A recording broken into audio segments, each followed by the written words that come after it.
Yes. Yes, we done it. We did it again. 2 weeks in a row. All right. I know, right? Welcome back, folks. Welcome, Another everyone. Foodie show. How you doing, Damon? Hanging in there, man. It's one of them old dreary Sundays. It's doing nothing but raining here since like lunchtime, so it is what it is, I guess. It was been cold all day, and like every couple hours, it's like, oh crap, it's about to start raining. Cover everything, because I cooked a little bit today, and I was like, oh crap, come on. Yeah. And then it would you'd see a couple drops in the pool, and then it would go away, and you're like, all right. And then this cloud come, and you're like, oh god, here it is, and then nothing. Yeah. So whatever.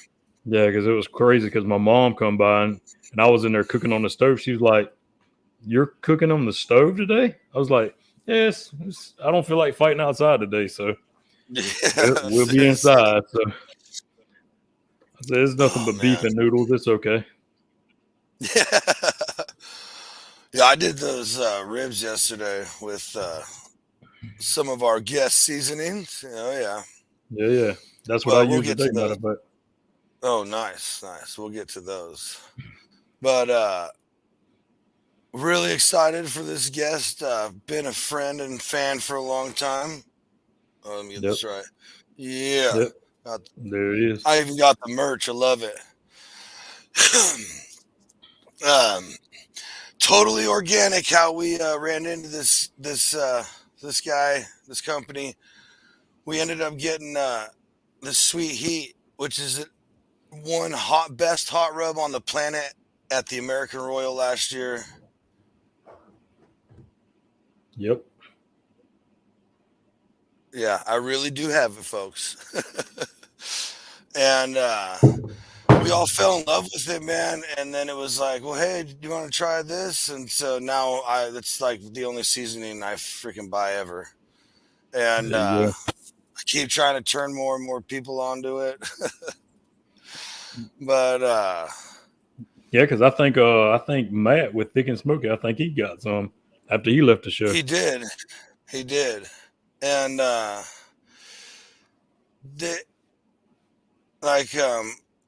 one thing that is cool is like, this is the one.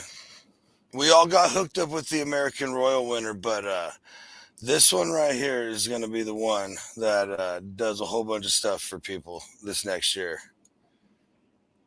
I made a compound butter with the Memphis. Nice. And just like a half a stick. Depends on how much butter you want, and threw all the seasoning in there, dude. And it is like money for awesome. For go under the skin on chicken or anything you'd want that, dude. It replaced all my other pork butt rubs. So hey, when it's good, it's good. Yeah, and there's a ton more. It's we got seasonings and sauces, and if you haven't tried them, you need to, because they are some of the best out there. Mm-hmm. Without further ado, the genius behind these concoctions, David from Willow Seasoning. Gentlemen, how you doing? What's up, man? How are you? I'm not quite as good as Tony. So John Z, I just want to say, is probably the last person to ever get a Willow hat, because we went through hell to get that and 2 shirts for him. So until I find a reliable provider, so we're not going to offer those right now. So, but yeah, it was a disaster. So, but hey, John G was a good sport about it, so we appreciate that. So you need to put that on the shelf, John Z, so it don't get messed up. I hardly ever wear it. Oh, sorry, guys. Oh, that's all right. Are they coming after you? He's got the attack dogs out after him. Yeah. Is that the feds raiding the place or what? looking for some classified documents in your house or what? All I'm saying is if a fly farts in the next county, that dog barks. It is ridiculous, dude. I have a dog like that too. So it's like, come on. Yeah. He'll move and it'll creak the wood floor and he'll like go charging at it's like, you're making the Yeah. You're the one moving. Oh. Yeah, we have one like that. We think he might must have been some inbreeding or something in his bloodline. Somehow. He came off a reservation from Oh. New Mexico, and Yeah. we got him through a rescue. And Oh wow. man, he's a good dog. He's just Yeah. he's missing a few screws up there. I mean, he'll sit there and he'll just stare at nothing. He'll just sit there and stare at something. We're like, what are you looking at? Just staring there, and he doesn't. He gets into this zone, and even like Opie, and he won't even look at you. It's like, what the hell's wrong with this dog? And we have a gas fireplace, and then it has glass on the front, and he'll just sit there and stare at himself in his reflection. And it's like, dude, man, you got What are you doing? Something's wrong with you, bud. My wife blames me because I picked the dog out. Because Oh, my wife's like, man. hey, I want to go look at this rescue. And I was like, okay, great. We're going to go get a dog. And I'm like, okay, I'm picking the dog. She's like, okay, I didn't really want to get one, but I just wanted to look. And well, dumb me, I picked the dog anyway. Now so I'm not very good at picking dogs, apparently. so I good thing I don't make rubs the same way I pick dogs. Dude, no, sir, because these things are money. Well, I appreciate that. So I sort of got lucky. I don't think I've made anything yet that nobody has said, what the hell is this? You know? Mm-hmm. So we got one more that we're in works on right now. I think after that, I'm gonna call it good. So I'm just I know later on something else will come up, and I'll be like, oh yeah. You'll be tinkering one day or something. I really want to try an Alabama white sauce. You know, it's hard to find a good Alabama white sauce anywhere. So, True. But I mean, unless you go somewhere like Alabama or down in the South where they make that stuff all the time, you know. But I mean, you can't go into a grocery store and find good Alabama white sauce. At least not up here. So, not for me either. Well, hell, it's hard to find even good barbecue around this place. Yeah, same here. Yeah, every restaurant we have is horrible. So, but hopefully, eventually they'll get better. Tell us how you really feel about them. Well, not all of them. I mean, there's some pretty good ones. I don't know if you guys have ever heard of GQ Barbecue.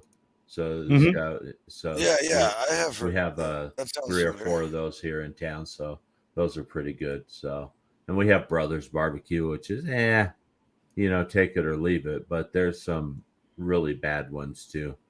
So you go in and you can taste the feel on the food, and it's like, this isn't good. You know how people don't let their charcoal burn off or whatever? You get that charcoal taste, you know, in your food.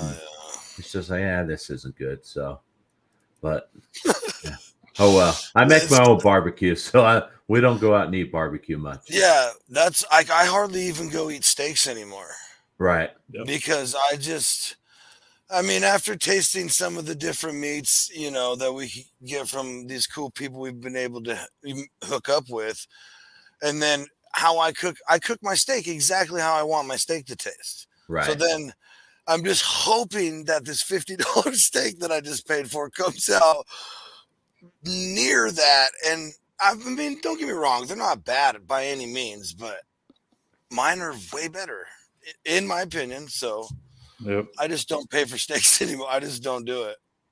Oh, I agree. I mean, they're overpriced, you know, and half the time when you order them a certain, you know, doneness, they don't come out that way. So I'd rather just, you know, go to the butcher, get a good steak, and come home and cook it myself. That's right.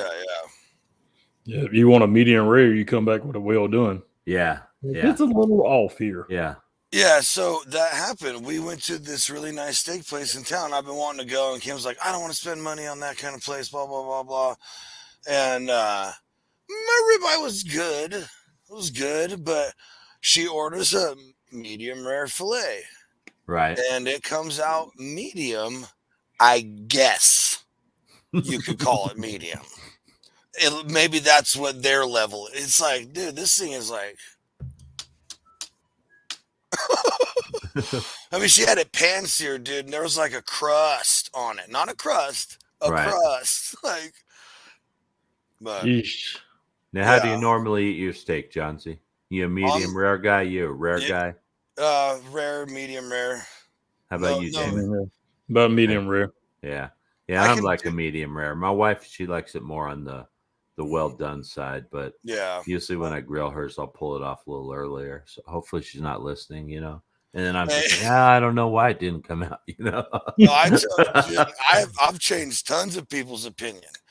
Tons of people's opinion. They're like, "Oh, I don't eat my meat bloody." And I go, first of all, it's not blood. It's not It's blood. not blood. Let's get that gone by now. Okay, it's 2023. Let's stop pushing that one. Right. And so I would like slowly cook my tri-tips less and less, so that the thickest part would always be medium rare for me. Right. And then, more done all the way out. And I just slowly do it less and less and less. And like, oh, there was a bunch in there that were totally done for you. I guess just put a piece in the microwave. Yeah. And they'll be like, whatever. Right. And then the next day, they're like, dude, I've never had tri-tip that good before. Yeah, because you burnt it. Yeah. It's like chicken. My wife, all she wants to eat is breast. And I'm like, oh why? That piece of meat has no flavor whatsoever, you know. And you grill it for 10 minutes and it's like boom, boom. And it's like dry as heck. So I'm trying to get her into like eating thighs and legs and stuff, but she doesn't like them. Wrap them in bacon. Wrap them in bacon. What, the breast? Or no, the thighs. Wrap them in bacon, and she might like them. Yeah, I take that beef bacon and wrap them up. Yeah. So. That would be. So I did try an experiment. With we save a lot of bacon grease around here, and my daughter will even save her bacon drippings for me. Right. And like, so she hands me this cup, and it's like, I'm like, did you filter this stuff? Because it was like the top was like crystal clean white, like perfect grease. So I took a bunch off and mixed a bunch of high elevation in there, and tried it as a compound butter under the skin, like I did with the Memphis. Right. And it was good, and they were juicy, but it didn't transfer the bacon flavor as much as I thought it would. Right. So it was just like using like lard, I guess, basically. So I need to use some of that dirtier stuff with the grit in there. Right.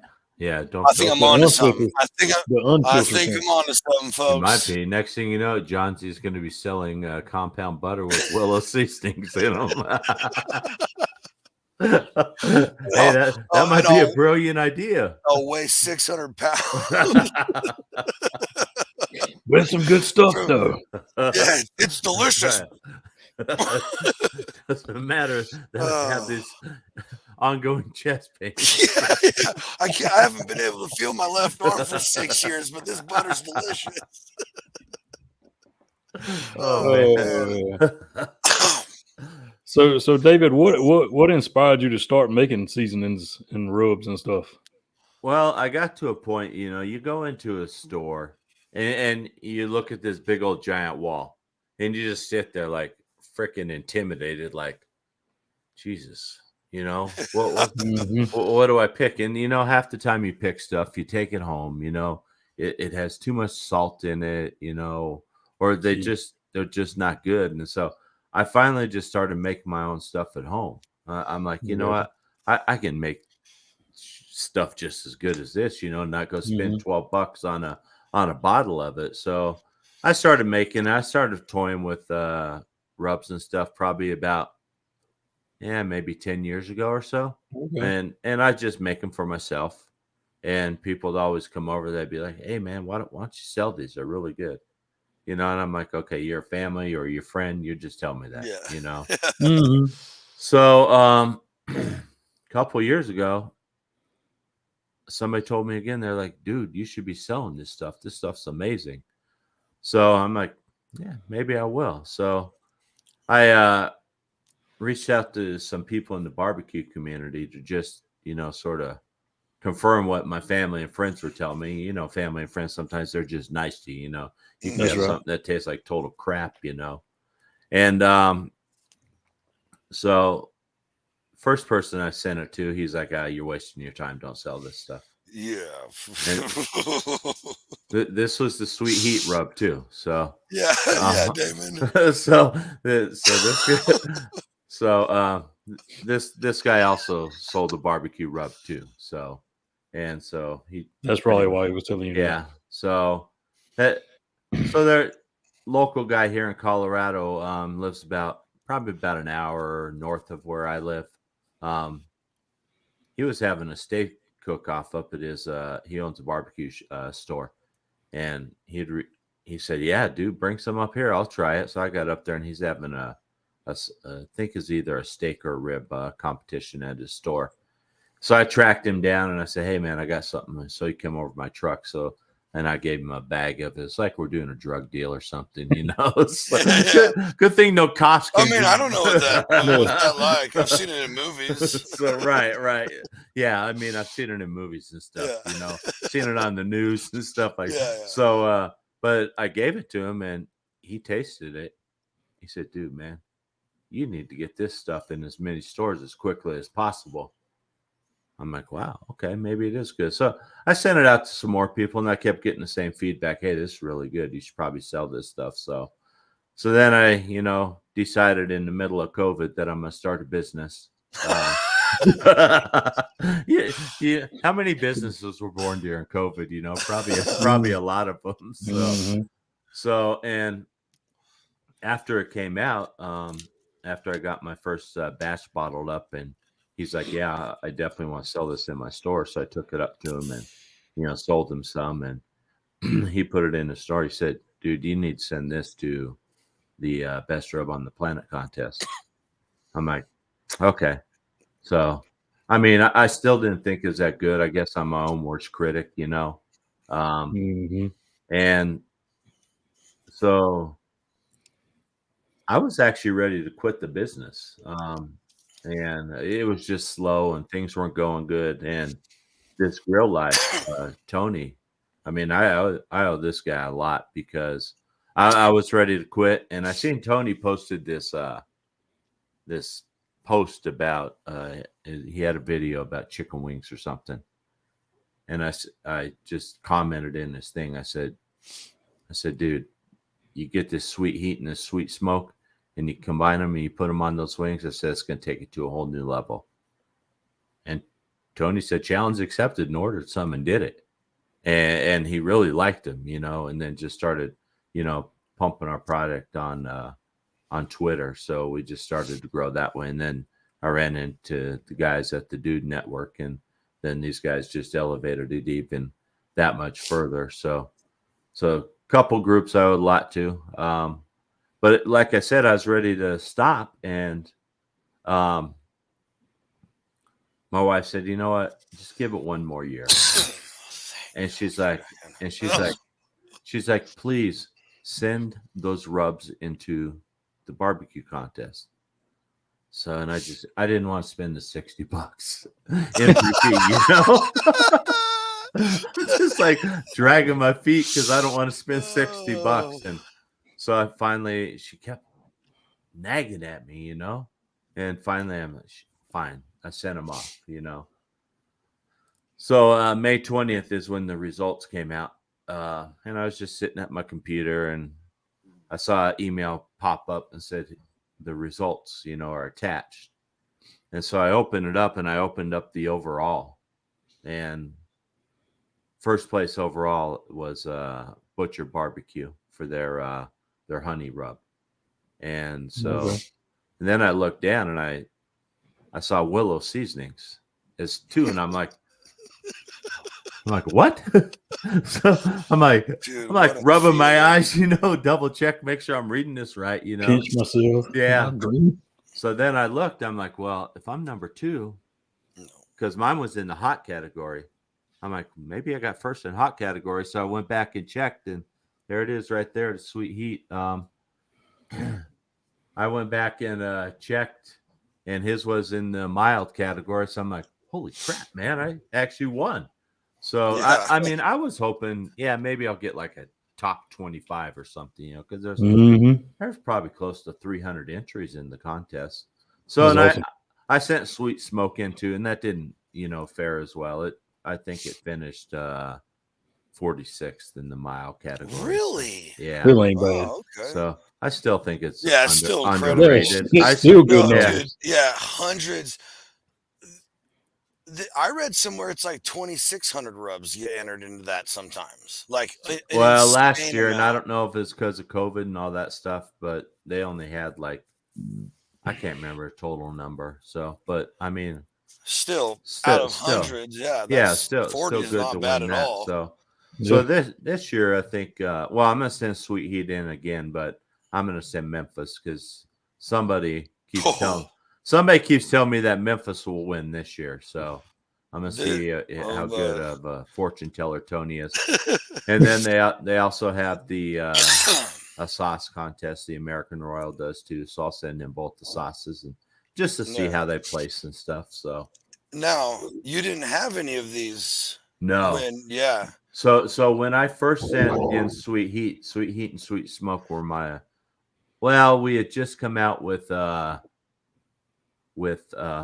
Lime and High Elevation, the SPG. Oh, okay. But okay. so and those really didn't fit into the categories that American Royal has. American Royal just, I think they're more looking for that Kansas City style barbecue rub, and they have a mild category and a hot. So I'm like, well, these two won't fit in.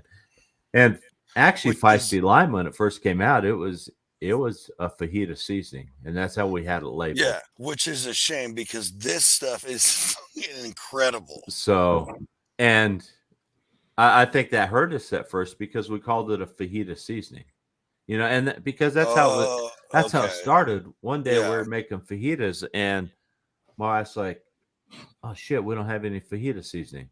I said, "I'll throw some together really quick," because usually we'll use that Lowry's or whatever, and just throw it in the pan with the stuff. And so I said, "I'll just throw some together," and so they really liked it. But my wife said, "It'd be better if you put some lime flavoring in this." Yes. See, that's really the brains. Diana is the brains behind this operation. We are forever grateful for that woman. So she's like, "Put some lime in this." I'm like, okay. So I ordered some crystallized lime and threw it in, and then we determined it's amazing on salmon. So I mean, it's good on chicken. It's good on chicken wings. So we decided, well, let's not call it a fajita seasoning anymore. Let's just call it an all-purpose seasoning. So, and then the SPG, the way that was born is,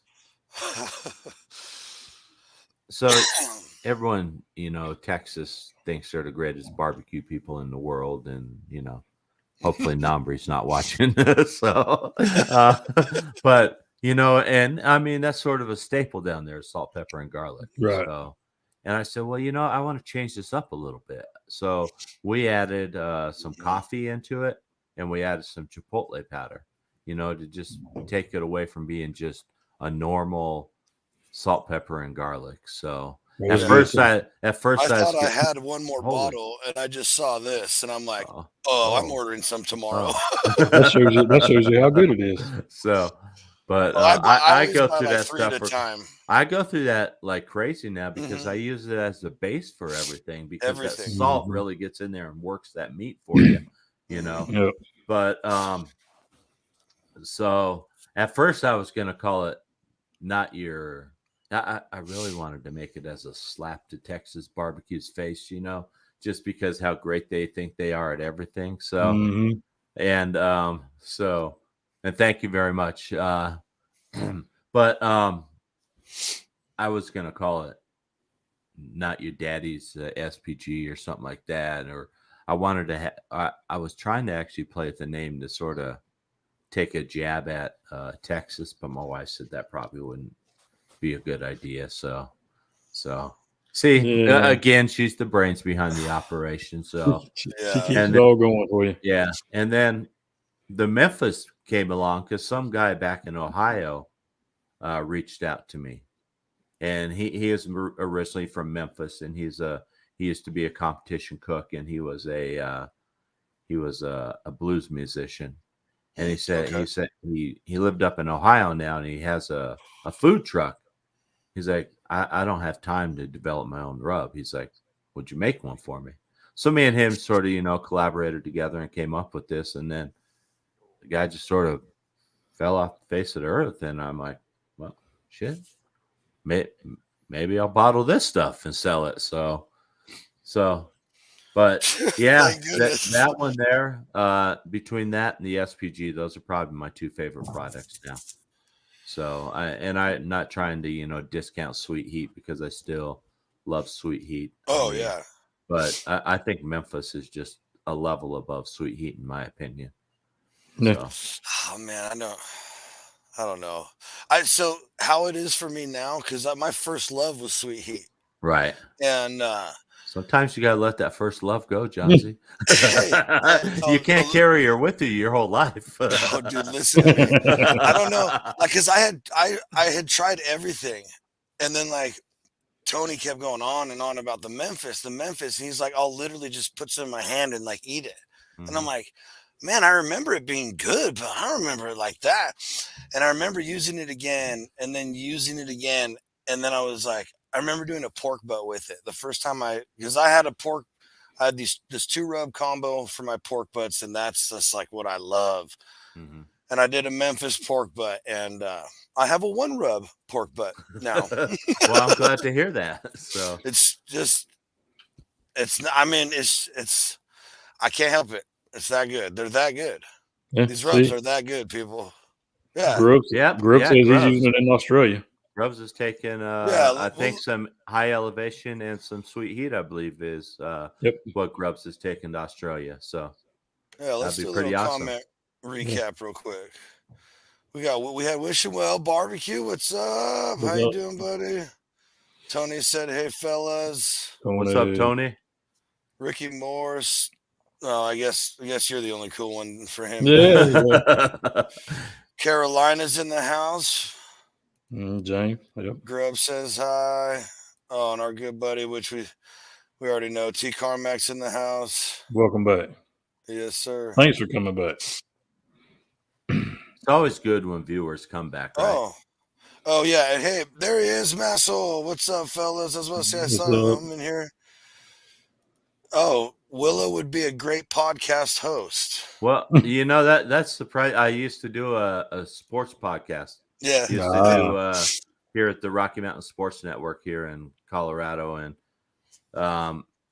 so as a host on there, it was getting to be too much between that and trying to run the business and everything else. So my wife pretty much told me choose one or the other. And I said, well, I'm financially invested in the Willow. So I said, this podcast isn't paying me.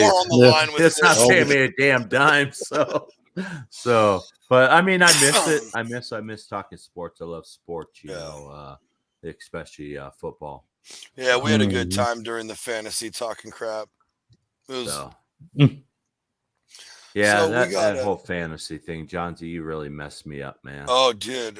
So it was going to be a tie for dead last, me and another guy. And then all of a sudden at the end, I just kept beating everybody. I beat Nombre, Tony, and David, and like messed up the whole playoff scale. Right. Jeez, I was in first place with like 4 weeks to go, and I lost 4 weeks in a row. It's like, are you freaking kidding me? How can all these players perform this bad for 4 weeks in a row? Yeah, dude, it was weird. Yeah. So I even missed the playoffs. So I can't remember who won the thing. Oh, Auto Draft did. Oh, yeah. Oh, yep. The guy won. The guy has Jalen Hurts as his quarterback who's out. I mean, this guy has 3 players on IR, and this guy's winning. It's like, how the hell is this guy doing this, man? So, yeah. So we got some really good. I don't mean to cut off the football. We got some good questions. Got some good questions from the crowd here. All right. Massel says, tell us about the logo creation. Love it. Okay. So originally how we started, because Willow is my granddaughter's middle name. So that's where the name Willow came from. So because eventually I'm hoping that my goal is to have this business, something that I can pass on to her. So, and she can do it to what she wants. She can burn it to the ground or sell it or do whatever she wants. But so when we first did it, we had a willow tree silhouette of a willow tree as our logo. Oh, okay. And it was very faint. It looked like crap, I think I paid some dude $50 to make it. And so I went into a barbecue store once that carried my product, and I had to look for my stuff for probably 10 minutes before I could find the bottle. Because it just wasn't noticeable. So I told my wife, I'm like, oh, we can't use this. So then we went to our next version, and we had a different picture on each rub. So like the high elevation was a skeleton. It's a sick logo from back It then. was like it was like a cowboy thing, and so and like feisty feisty lime had a lime on the front, and sweet heat had a pepper, and I think this I grill thought they is were the only one who still has them. right. Yeah. I see them, and I'm like, gee whiz, man. So Yeah. but I was talking to a marketing person. They said you need to have the same logo on every one of them. I mean, to build your brand awareness. So I'm like, okay. So I'm like, well, I'm a veteran-owned company, so and I'm like, I was in the Navy, so let me do something Navy related. So then I just started looking. I use Canva actually, and Canva's pretty good for creating logos because they have all these clip arts and pictures and everything that you can use for free, even commercially, as long as you don't trademark them. So, so I'm like, dude, I love this one. So I pulled it out and started using that, and that's how we came up with the logo there, the pirate. And plus, it sort of relates back to barbecue really started down in the Caribbean, and where our pirates, down in the Caribbean area. So I wanted to just tie all that together, and that's sort of how I came up with that. That's pretty cool. Good history. And then this one. I'm just giving you fair warning. T. Carmack is a heater with questions. Okay. The spice industry is a billions of dollars in revenue industry. What is the hardest thing you've had to learn lately about it, David? I think the hardest thing for us small companies is really just getting out there and getting recognition, because you have the Meat Church, and Heath Riles and Cosmos and all them. They flood social media, and people see videos and everything of Matt from Meat Church cooking, and nothing against these guys, they make great products, but us small guys, we don't have that marketing money that these guys have, and we don't have the marketing teams and the production crews to make all these videos and everything else. So that's the hardest thing, I think. I mean, there's a lot of business for all of us to go around, it's just really trying to get your foot out there. And that's why I told you I was ready to quit, it was just too hard, and it's hard to make traction. And my wife said, you know what, one more year, just give it one more year. And I'm like, okay. Thank goodness for her. Yeah. And then Tony has said, you know what, you got to do. He's like, I'm doing at least 3 years with Dude Network. You got to commit to me that you'll do 3 years of Willow.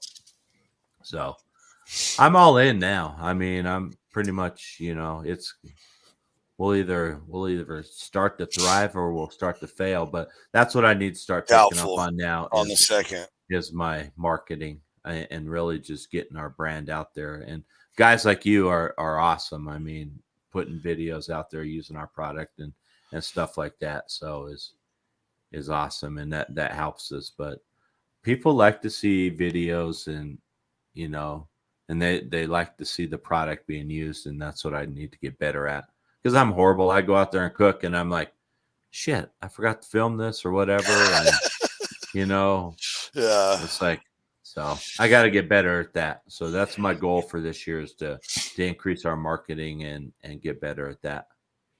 Right on. There you go. But that was a good question. Which leads into his next very good question right here. Okay. Where is the spice industry trending to in the future? Like, which I think is a good question. Like, do you see anything like changing? Like, Well, I mean, it's projected over the next 5 years to keep on the pace that it is rising, well, and it's a pretty steep.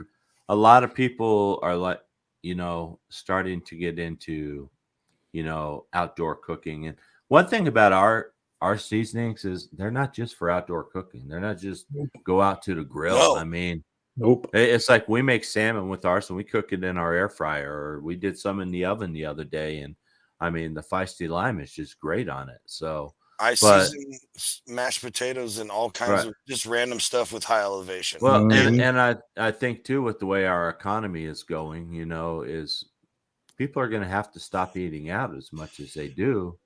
I mean, then they're going to have to, cut back on that expense and eat at home and be more affordable. And I think this is where people are going to start, discovering more spices and seasonings and things like that they can use to enhance the flavors of their food. So I see it continuing its upward trend for at least the next 5 years. Cool. And real quick, down the ticker below, follow and support Willow's on all social media platforms. Right there at the end, willowseasonings.com. Get over there. You can save yourself 10% by using John Z 2022 if you want. Yes. But Yes. here we go. We got. Are you ready, buddy? I'm ready. And Fire away. I can't wait for you to answer this question because I know exactly now that you have your own. Oh wait, no, that's not the one. Right here. This is the one I wanted first. How hands-on are you in your business from the front of the business point to the back of the warehouse to shipping, etc. So for the longest time, I was the one-man crew. Mhm. I would mix the seasonings, I would bottle them. I'd bring them home, put them into my storage area, and I would get all the orders. I would process them and ship them out. So now it just became too much to do the packaging portion of it. So we've gone to a co-packer with that now. But other than that, I do everything. I do the orders. Mhm. I ship them. I try to even put a personal thank you note in every order. On your receipt. Yep. Yeah, for That's everybody. important. Hey, listen, he just said he does it by hand, and we usually get our packages within 2 to 3 days Yeah. of receipt. It's I fast shipping, man. I try to ship everything out the same day it comes in. Yeah, Unless we've run into a situation like Sweet Heat. I'm getting ready to place another order with the co-packer because we're almost out already. Sweet Heat and High Elevation. Those things are just going like crazy. And I got a barbecue store, the same guy who originally took me in and started it all. Is that Mitten? No, this is Stoked Fire in Loveland, Colorado. So if anybody in Colorado area, always give him a shout out. Northern Stoked Colorado, Fire, yeah. Stoked Fire. He orders probably 2 cases of it, Wow. like every 3 weeks. So holy man, yeah, they're loving he's it up pushing there. that stuff out of his store, and They turning it.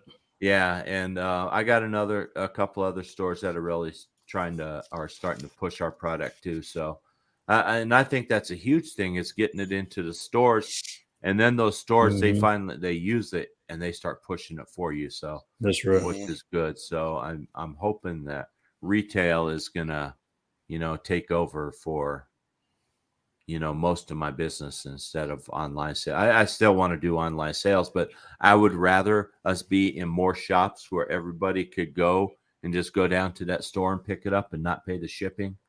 Yep. So, yeah. Well, and sometimes like right now, luckily I have time, but there's been other times where I come and I go to the bottle and there's not even that much. And I'm like, right. Oh, and I won't get any further. So, but yeah, we try to get it out as quickly as possible. So, it's like I got 3 orders today and they're already packaged up and ready to go out the mail tomorrow. So, but that's how we try to do it here. Customer good. service is our number It's one priority. Yeah, it's Yeah. incredible. It And is. I've always told people, and nobody has ever taken me up on this yet, but if you do not like my product, you let me know and I will refund your money. And you can even you can even keep the bottle if you want. So I don't even want it back. Even if they say that, So, they'll be lying. well, if they try to order it again, then I'll know they were lying. Yeah, right. But yeah, I mean, we do have a money back guarantee. If you don't like it, we'll refund your money. That's big you'll like time. it, people. You'll like it. You won't want your money back. Well, I appreciate that, guys. Yeah. So here's another. Now that you have your own spice business, has your home, and I think this is a cool question, has your It home is a becoming cool 100% dependent on it, or do you use other ones at times? I'm gonna say I'm about 98% dependent on it. So, and that's not my choice. That's my family's choice. Yeah. So, I mean, I always go to barbecue store and I come home with something. You know, I bought some meat church that new one of theirs, the Texas sugar, and so I have that. I've used that. It's a good rub. You know, I just picked up some Heath Riles' garlic jalapeno rub because that was so.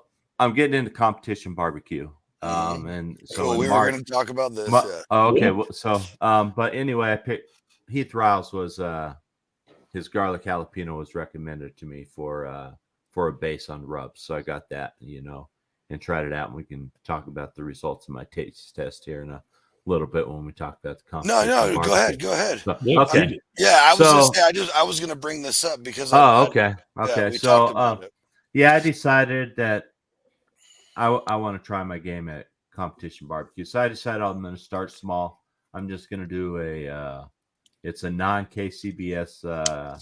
It's a backyard barbecue, and it's a rib competition. So we got ribs, then we got a mystery meat, and we have a dessert. So I'm like, well, I need to really figure out my flavor profile that I want to use. And so I posted something on Twitter. And a lot of people said, dude, this Heath Riles garlic jalapeno is phenomenal. So I said, okay, well, I'll try that out. So I got 3 racks of ribs. So rack 1 had a base coat of the Heath Riles, and then it had sweet heat on top of it. So, and then the next one I did was a high elevation as the base, and then I put some sweet heat on it. And then the third one was the high elevation with the Memphis on it. And then after that, from that point, every rack was done the same way. So when I did the wrap and I put the glaze on, they all got the same thing. They all got the butter treatment, and, you know, the brown sugar and all that stuff before the wrap. And so everything was done the same way. And then at the end, I sauced them all with our Sweet Thang sauce. Oh, okay. So, and so I had 5 people over yesterday. So, and yeah, that stuff there. See, it's so good. I never had any intention of getting into the sauce business. I mean, and my wife just I've been making barbecue sauce probably almost as long as I have rubs, and my wife's like, why don't you do your Kansas City style sauce? I'm like, Jesus, are you serious? so I do that, you know, and people like it. So yeah. And then she's like, well, what about your mustard sauce? Yeah, thank you. I'm like, come on, stop it already. So anyway, so we sauced all the ribs with those, and then so I gave everybody a paper plate, and on the plate I wrote A, B, and C, and then I laid their ribs on them. I said, okay, everybody take a, and I had to label them like that because my brother, he's sort of a smart ass, and as soon as I put the plate in front of him, because I'm like, okay, you're gonna start with the rib on the left, because that's where A was. He starts spinning his plate around in circles. I'm like, you jackass, because that's my brother, you know. So I'm like, all right, there's an A on your plate. Eat the one with the A underneath of it. So they all took bites of them, and that 3 of them picked the high elevation and the Memphis combination. So Let's go. and then I'm just saying. the Heath Riles and Sweet Heat got one vote, and then the high elevation and the Sweet Heat got one vote. But they said they were all great. I mean, and I think the biggest thing is the Sweet Heat they thought was just a little too sweet. Too sweet. You know, What? it didn't have. Well, Memphis isn't as sweet as the Sweet Heat, I don't think so. But it may be. I don't know. Yeah, It has more. whatever. It has more of a heat element, though. That if you taste them, actually, the Memphis is hotter than the Sweet Heat. It has more cayenne in it and some other peppers in it, so it's hotter than the Sweet Heat. So we're gonna go with that combo. We're gonna do the high elevation and the Memphis and see how that does in the rib competition. So we'll see. Another cool one, which I mean, you kind of said you were done already, but have you ever tried to put a baking spice together or a mixed drink spice? If not, you're welcome, they say. I have not. Who knows? Maybe eventually. I thought I was done after Memphis and the barbecue sauces, and we have one on the horizon. It's going to be called 1876. The reason 1859, just for everybody's education, 1859 is the real gold rush. That's the Colorado gold rush. So it's better than the California. It was a little late to the party. Well, because we wanted to do it better, and we did. Oh,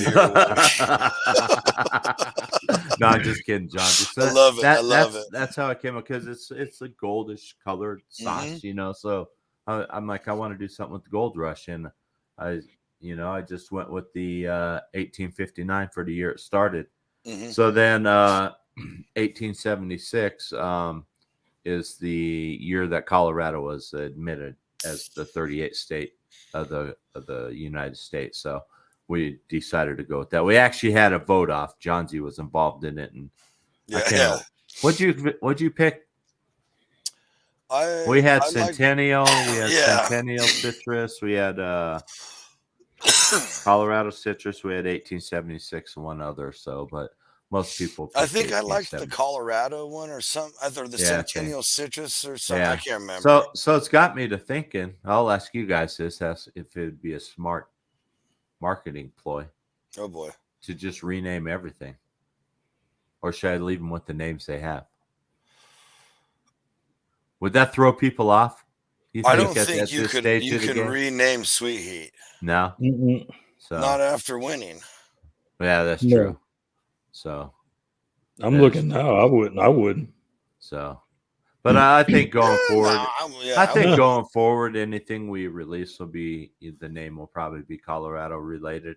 Yeah, but I don't know how much more there's going to be after this 1876. And for everybody out there, it's almost like a lemon SPG, is what it is. So, see, my wife, she spoke. She said, "Leave them." Yeah, everybody. So, all right, okay. Well, that was a stupid idea. So, what was you thinking? Our audience is relentless on here. Just no. But no, definitely, we'll stick with the names, because it sounds like it would be a stupid idea to rename everything. Yeah. So, but yeah, I mean, I sort of like now, sort of tying it back to Colorado. Or there's really not Colorado's not a barbecue mecca, just in case you guys haven't known that. But there's some good product that comes out of Colorado. I think it's Frag Out. You guys heard of Frag Out? So I think they're based out of Colorado. I'm not sure if you guys heard of Golden Toad. He's really big. He's a regional guy, and he's pretty big, and he makes some pretty decent products. So nice. He does both sauces and seasonings. So, and hot sauces he does too, which is a industry I'd never get involved in. Nice. So, but Yeah, but back to the baking spices and cocktail. I don't know. So Here, I leaned in. Here's a pro tip: just sprinkle some of that feisty lime in your beer. You're welcome. all right, we have a cocktail seasoning now. I'm just letting you know. Johnsy says People so. are all about like Actually, tahini and this. Like I'm telling you, so my brother's making chili tonight, and he's gonna, Does he putting beans in it? of course, It's Of not course. chili. It is chili. dude. It's not Come chili. on, man. It's chili beans. Get it right. I'm a purist, but I'm just kidding. I'm not. It's not that serious. But he's putting Memphis in it tonight. Oh, So, and I told him, I said, well, if it's a little too sweet, then throw a little bit of that SPG in there and let that salt cut back that sweetness a little bit. So, Yep. but I that'll said, let me probably be know. real I good. told him to let me know how it turns out because that sounds good. Hey, right here. Here we go. This is one of the reasons I love the Dude Network. Meet the owner behind the product. We'll order tonight. There we go. I definitely appreciate that. So, and make sure you use John Z 2022 and get your 10% discount. There it is there. So here's another great question, and this is for everybody. How many stores is Willow currently in, and what's your growth goal? we are currently in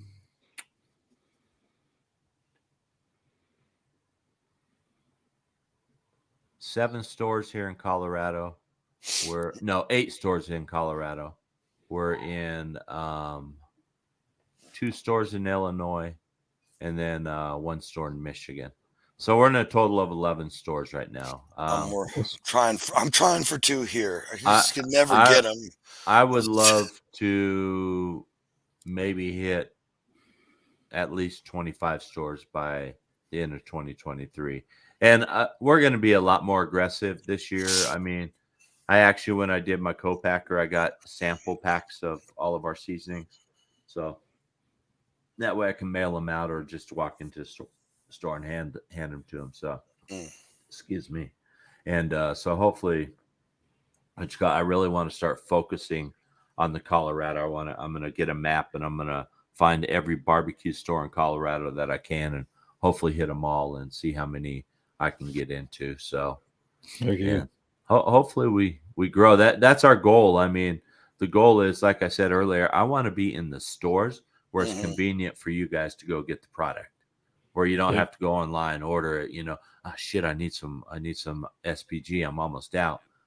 Well, good thing I can run down to the store and buy some instead of ordering some and waiting. Yeah, that's why I'm working on these 2 stores to make it convenient for myself. So. But I see at this one grocery store, man, this grocery store is cool. They sell Snake River Farms beef there. Like, this store is badass. Yeah. And they have this little like rack shelf thing, and it's got barbecue rubs and stuff. And it's got this one brand, which I'm not going to say because I haven't even tried it, so I wouldn't know. But that's it. And then like 1 or 2 other rubs from a guy who used to be local here. Right.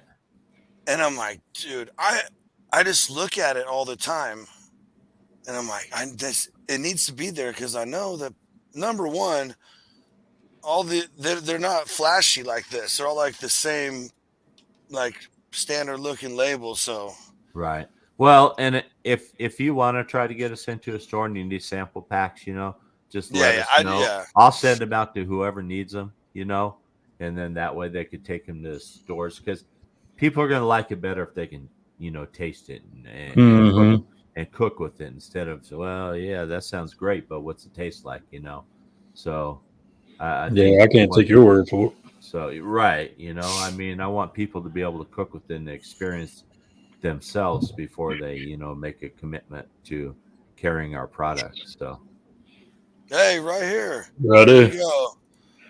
Oh, my bad. Oh, you're good. Frickson says, sign us up. We'll carry your line for sure. We are super impressed. And I'm glad. I just mailed them some sauces because I sent them samples of our sauces. We don't have samples, so next time I get them co-packed, I'm gonna see if you can do almost like the airplane shooter bottles. Maybe you can do something like that, so we can send them out as samples. because I don't want to send out samples of full size bottles to every store in the country. So, but Frickson, I sent him some. I ordered a meat package from him, and I was talking to. I can't remember her name. I know it starts with the D. Can't remember it off the top of my head.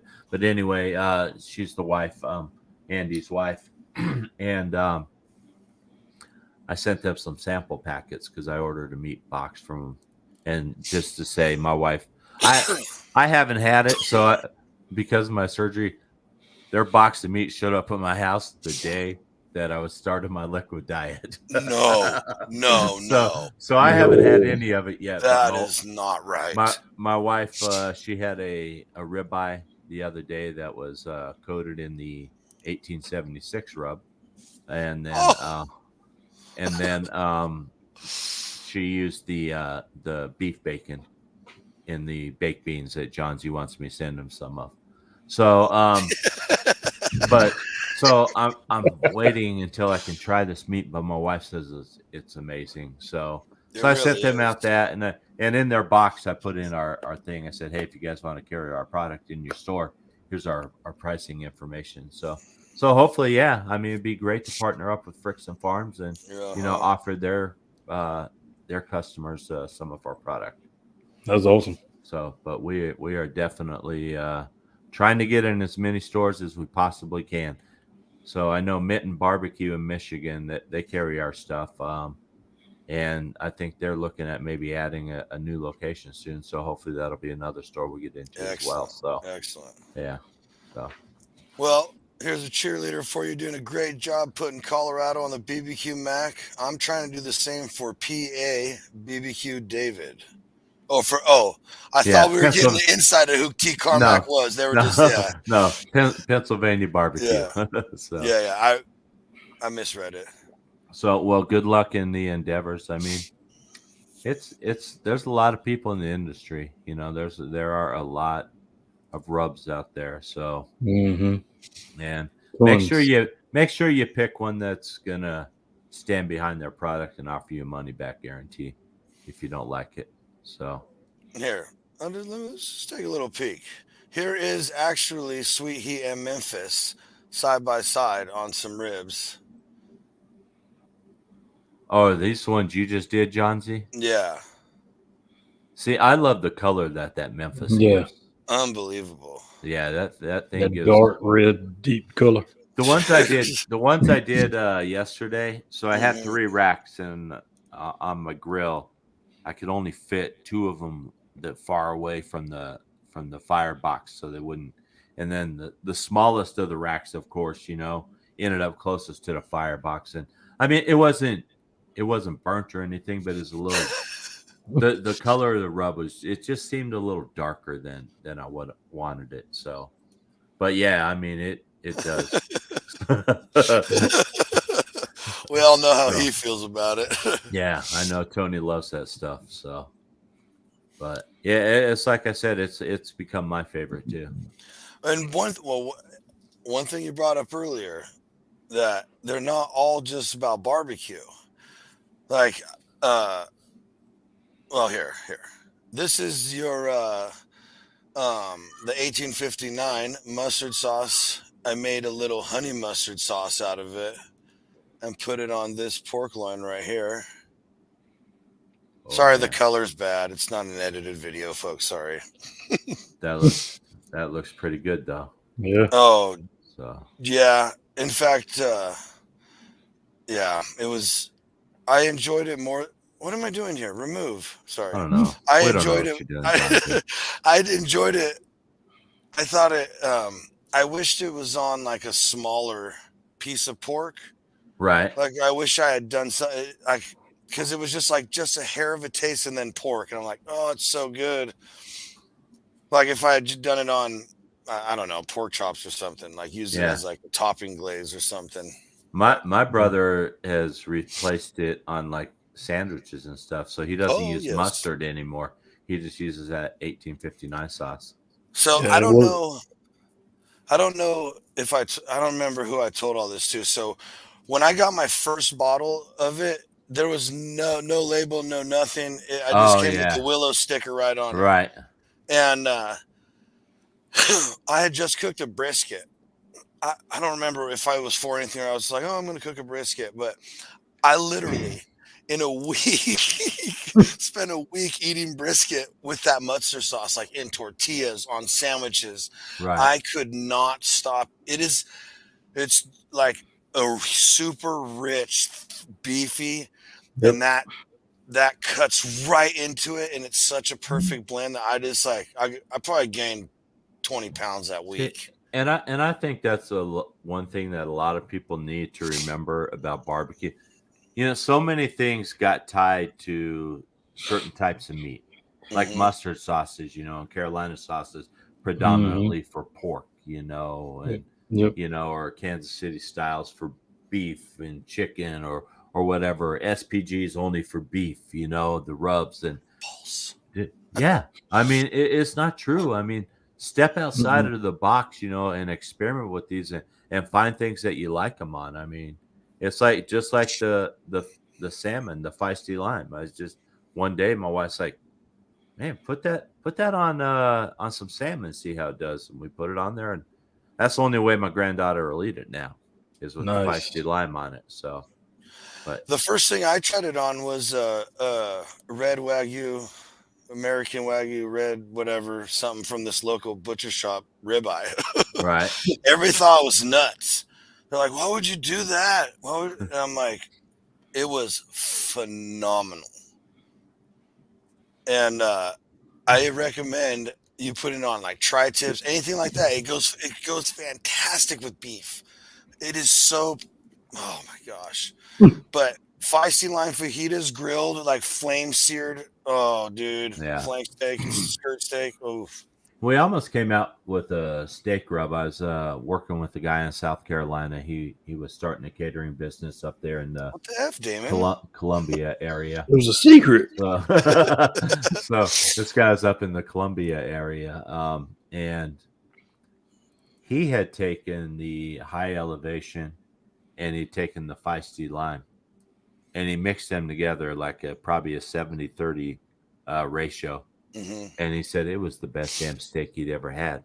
You know, so he did like 70% of the SPG and then 30% of the feisty lime. And I have a pen. we started Write working that on down, that. Damon.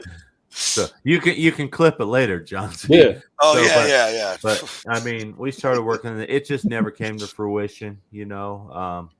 But maybe something else we'll revisit later if we decide to come up with another one. That's just like the 1876, the citrus one. Some reason one day Diana just said, "Hey, why don't we do something with lemon?" I'm like, "Well, why don't we just take our SPG and throw some lemon into it?" So, and that's sort of how that was born. So we tweaked the recipe, you know, and substituted some ingredients, and you know, so we just got our final sample in of that. We got it yesterday, so Nice. we're gonna try that out. We reduced some of the salt in it because That's some good. people said it was too salty, and we increased the lemon flavor just a little bit. So it's nothing over. I do not want it to be overpowering. That's my thing about my rubs. I do Mhm. not want any rub to have any single ingredient in there that overpowers everything else because I Yep. think that just ruins a rub. You get all these people, well, I Bingo. just want to make this as hot as I can. Well, fine, make it as hot as you can. You just set your tongue on fire, you know, and then you can't taste Mhm. anything else that Mhm. goes into your mouth, you know. Yep. Or So every SPG rub that I've tasted is way too salty. right, It's so salty that you're like, and then nothing else. That's all you. It's like, ugh. right, you know, and that's why But we tried to, you know, we try to cut back on our sodium levels. I mean, high blood pressure is a huge problem in this country, you know. Mhm. I mean, and sodium's one of the big things. I mean, I suffer from high blood pressure myself, so but we try to keep our sodium levels there. Sodium will never be the main star of a thing. It's just really there to enhance flavor. Now, of yep. course, in a SPG, it's Yeah. probably going to be the predominant one. But we've gone with the salt that's, you know, not as salty. We do not use iodized table salt. You know, we use either kosher salt or we use sea salt in our stuff. Yeah. So because they're a little healthier for you. I'm not saying they're super healthy. I mean, Yeah, but I was just looking on the label for the high elevation. I mean, per serving for sodium is only 10 milligrams. yeah, I mean, Yeah, instead of 400 or whatever. right. So we try to keep them low. That one is made with Himalayan sea salt. Yeah. Mhm. So, and I didn't make those nutrition labels, so I'm just doing, I throw the ingredients in and they churn out They what test it That's all. right. what it says. So, Yeah. so Yeah. you guys can go after the people that told me what was in them. But I mean, yeah, that one, it's a salt, pepper, and garlic. So yeah, you're Right. gonna taste that salt in it, but it's not like you said, John Z. It's not overwhelming to the It's point not. you're like, I don't like this, Mm-mm. because that was one Yeah. of my huge problems. I would bring rubs home, even pork rubs and stuff. It's like, people, you don't need this much salt to make it a good thing. And the reason people do it, salt is cheap. Hmm. True. So, and that's why a lot of rub manufacturers throw a lot of salt in there, because it's a cheap ingredient and they're using it more as a filler than they are as a flavor enhancer. So, and it's like our brown sugar. I will only use real brown sugar. I'm not using turbinado. I'm not using dehydrated brown sugar. I want everybody to get that real taste of brown sugar, Nice. So, And you will notice how real it Mhm. is. All these bottles are pretty fresh, but you get little nuggets in there as it all starts Mhm. sticking together. You just gotta yep. rough Yeah. them up a little Yep. bit. That's all you have to do. Rough them up a little bit. Yeah, So, and you should never be annoyed by that, people. That means that product is very good. right. A lot of people would look at, what's wrong with Oh, it? Well, it's going bad or no, something. no. So it's just like a lot of people will put the anti-caking stuff into theirs. I don't put that into ours, so we No. don't use it. I mean, we try to go with all natural ingredients for our stuff. I think the only one is the feisty lime, and then the citrus, because it just to get that citrus flavor. I mean, like Mhm. the citrus one is going to have lime peel in it, so it's going to have some, or lemon peel in it. But it also has some other ingredients that that they use when they make lime flavoring stuff. So, Yeah, but yeah. nothing that's bad for you. It's all FDA, allowed and everything else. So we're not trying to sell a bad product to anybody. Mhm. So after talking about all these rubs, this is a good question. What's your culinary background? This is the funny thing. Yep. So, like I said, Colorado is not a barbecue mecca. You know, we didn't. The only barbecuing or grilling we ever did when I was a kid is when my stepdad would go out and throw some burgers and hot dogs on the grill, and that was it. And that was really my limitation to barbecue. And then it all happened. I joined the Navy. I got stationed in Charleston, South Carolina. Boy, let me tell you what, South Carolina barbecue, that's the best barbecue out there, ain't it, Damon? It absolutely is. Yep. And then Yeah. I have zero culinary background, except for I love to cook. Yeah. I love to cook. I've always, Dude. and which is weird, because even growing up, I mean, I didn't spend a lot of time in the kitchen with my mom. I think I just got to a point where I just liked making good. Co-signer. I just liked making really, really good food, And Yes. so I just started Yes. toying with stuff. And my wife, she's half Greek, so she would always show me up in the kitchen. So, making these fancy Greek dishes and everything else. So I sort of had to Ooh. start kicking it up a little bit. Yeah. So What? yeah, if you ever come out to Colorado, Johnsy, we'll make you some good Greek food. So, I but love I've Mediterranean actually food, man. even done a few videos on our Willow Seasonings and Blend YouTube that are some Greek dishes. So, Okay. but yeah, and then but like I said, I got stationed in South Carolina and I fell in love with barbecue, and mustard sauce was my favorite, And then as I traveled around the country, being in the military, as you know, I've been to North Carolina, so they got their own style, and Mm-hmm. that's why I started discovering you go everywhere and everybody has their own different style of barbecue, Yep. which is cool, So, but I just started learning what I liked, and what I liked in a rub and things like that. And there's a billion base rubs out on the internet.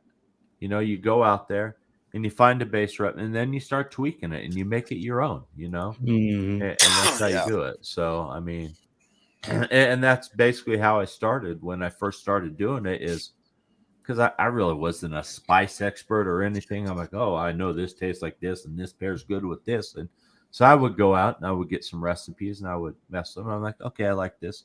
But then I would start experimenting with them, adding more ingredients and things like that. So it's like when I first made sweet heat, I first added some dehydrated red bell peppers to it. So and then I'm like, no, let's take those out. So the final product ended up without the dehydrated red bell peppers in it. So, but also, what was I gonna say? Like the sweet smoke does still have them in it. So basically, Oh. at first when I first started, the only difference between sweet heat and sweet smoke was pretty much that. Was the dehydrated red bell peppers. But then we sort of, took some ingredients out, put some others in and came up with two distinct products. But yeah, no culinary background whatsoever. I mean, never worked as a cook in a restaurant, unless you count Wow. unless you count Burger King, Let's go. So, Let's but go. I mean, I think my wife, I think she has a very good palate, and she'll tell me if something's good or not. And Mm. she always gets mad at me because I always want to get other people's opinions. And then everybody comes back and says, "Oh yeah, this is really good. We love it." And Diana's like, "Well, you should have just listened to me." Yeah, I told you so. Yeah. But you always want, other people's opinions. I mean, Yeah.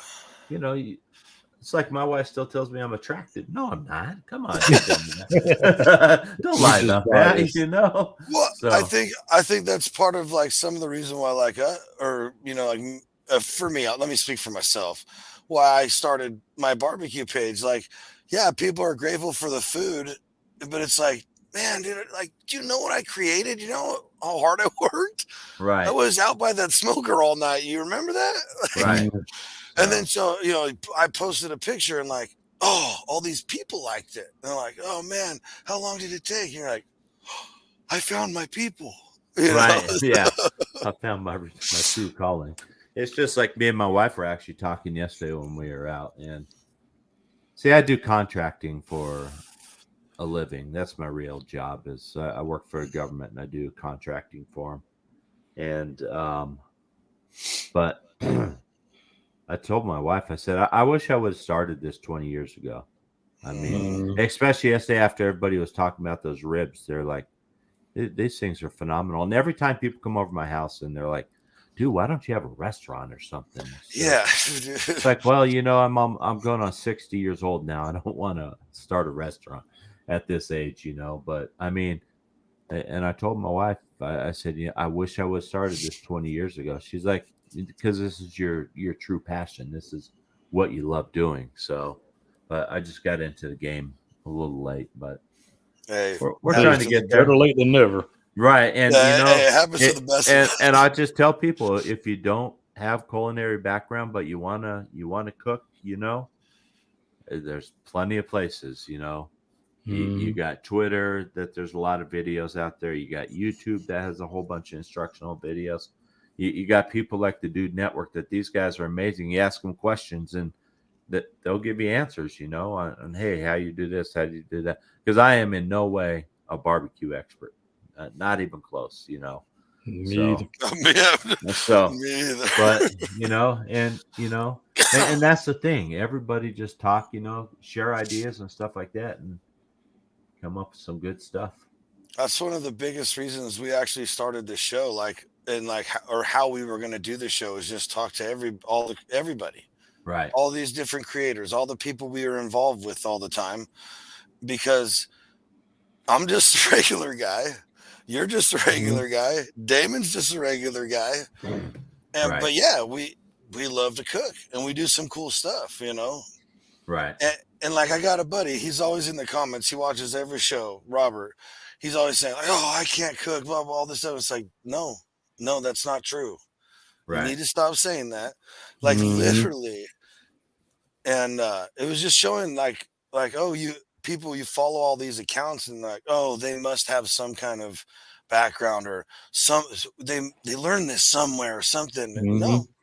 Right. Yeah. I Trial and mean, error. most people, that I follow on Twitter and things like that, they're not professional cooks or things like that. They're Hmm. just guys in their backyard slinging meat. And you learn a lot from them. Hmm. Mhm. T Carmack also wants to know what cooking equipment do you use, David? As far as grilling, Sure. so my main thing now is, so originally I had an offset stick burner, you know, and that was awesome when I was drinking, because those were, fun. You have to stay up all night. You Mhm. had an excuse to stay up, and drink and tend to the fire. So, That's right. well, after I quit drinking, that wasn't as fun anymore. No, sir. I don't want to be out here 3 a.m. watching this fire, and I can't drink. So then I said, well, I'm gonna take the dive into the pellet grill world, and I got a Traeger, and I liked it because of the convenience of it. So, and not, this is not a slam on Traeger. I mean, it's a good product and it does good. I mean, you can produce some good food on a Traeger. So, but one thing I noticed I was missing, I wasn't getting that super smoke flavor that I really want in my smoking.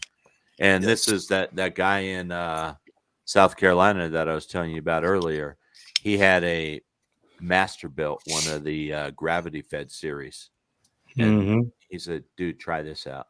So I went and got that. And the nice thing is, I mean, the nice thing about that is you're burning real charcoal and you're burning real wood in those things. So you can put So, wood chunks in there with it oh Yeah. too. yeah, Yeah. yeah. Okay. So what Okay. I do is that you got a hopper, Yeah. Yeah. and I fill that full of charcoal, and then I'll light that, let it get hot, and then once it's good, about 15 or 20 minutes before I'm ready to start grilling, down in the little bin where all the ash falls, I'll throw probably about 10 chunks of wood in there and just let that stuff catch on fire.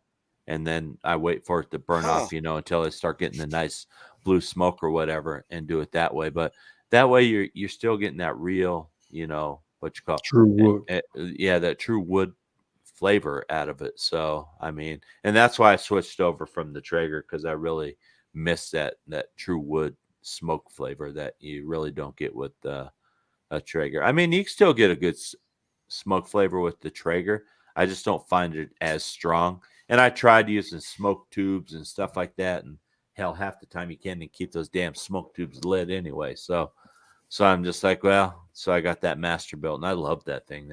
That thing is amazing. That's what I predominantly use now. And then I got a Weber kettle that I use, Love my kettle. and then Gotta have it.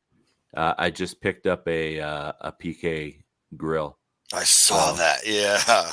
dude, I cooked on that Yeah. thing one They time. look I awesome. I love that thing.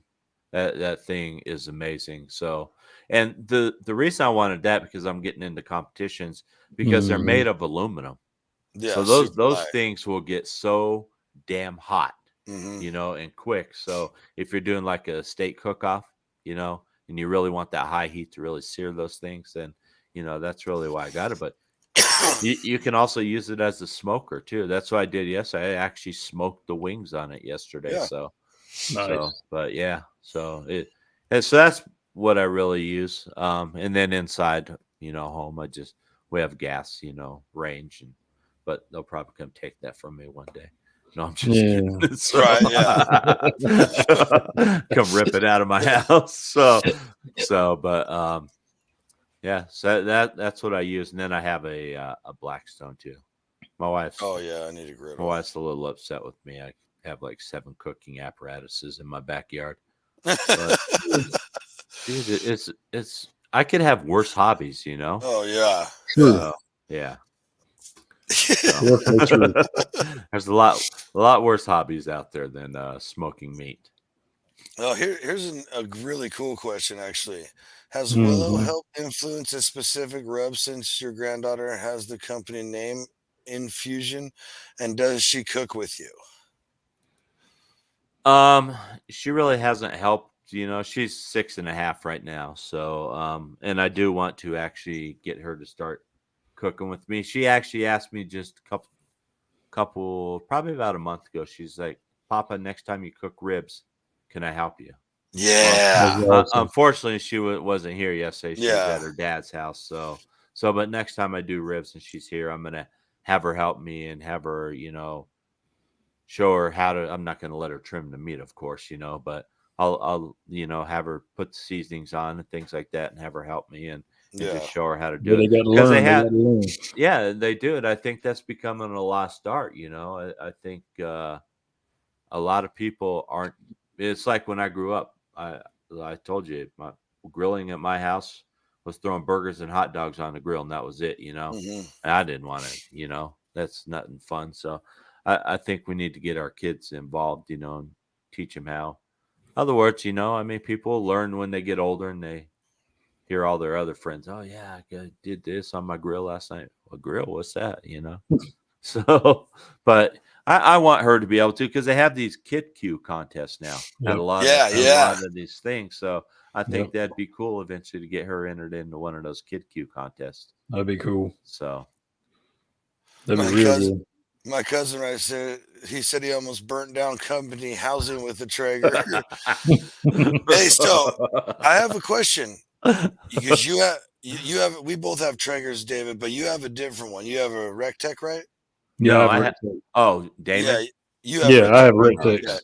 So I saw a video somewhere that you gotta open it up when it's first lighting, or they'll explode sometimes. What?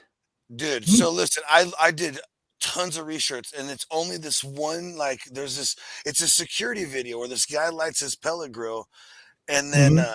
like he's got a camera facing his grill like up on his patio, and it all just goes boom because it, when wood first starts igniting, I guess there's explosive gases, right? Oh, Mhm. yeah, I'm sure. Yeah, there's probably something combustible in there. Builds up. Yeah, yeah. So I was like, dude, I'm like What was super it? paranoid of that all the time. So like I Well, start what the mine. heck was this person stack block I've or something? They had That's That's what what I was. socks That's what shoved I in was there or gonna ask. something. like, yeah, so I'm like, is that like a clean thing or whatever? So I don't know. I yeah, have no maybe. I idea. mean, there are a lot of people that don't clean their grills because it's seasoning, right? Yeah, I don't know. That Do has you, to be some how part of how it. often do you clean your grills? Me, um, for It sure. depends. Oh, go ahead. I'm Yeah, sorry. depends on what Well, I'm cooking, but for sure, mhm. like within 7 to 10, and that's because I 7 to the 10 pellet. cooks. Yeah, Mhm. Okay. since I switched to the pellet brand that I use Yeah. now, I use Bear Mountain Barbecue, Yeah. and there is I if I wait 10 cooks, there's like this much ash built up. That's it. It's phenomenal. That is that Yeah, because I noticed with my Traeger, I mean, I'd have to do it, especially on longer cooks. I'd have to do it, after every cook, or you Right. just get too much ash down there in the Mhm. yeah. fire pot and In stuff. the Like fire pot. I've done an 18-hour something like that, whatever, overnight pork butt. Um, and then like 3 more cooks or something that week. And then I'll go and I'm like, oh man, this is gonna be a disaster. And it's like this full. I'm like, no way. Right. Every time. But I just cleaned it today. I don't know. I clean it when I I know. remember. I'm So waiting for it to warm up so I can clean mine. Today was right now it's 0 right here. Yeah. It's cold, right? It's getting cold tonight here. Our wind chill's -11 right now. So Yeah, not that cold. I don't think I'll go out and clean my grill. No, leave that alone. But it's supposed to be 53 this weekend, so I'll probably go out and clean my Masterbuilt. So, but see, like with my Traeger, I have the big 1300, so it's like I don't fire that up all the time.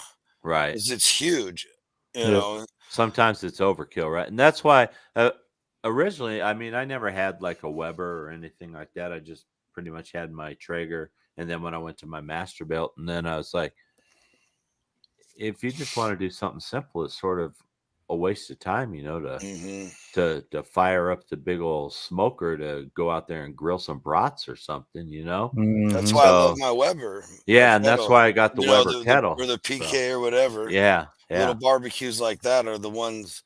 That I use that more than anything else, and for that simple reason. One, even if I'm doing indirect and I have the coal on one side, I light it up. Most of the time, I'll just scoot that, and that's like half my next cook because it just doesn't take the amount of energy to heat that thing up.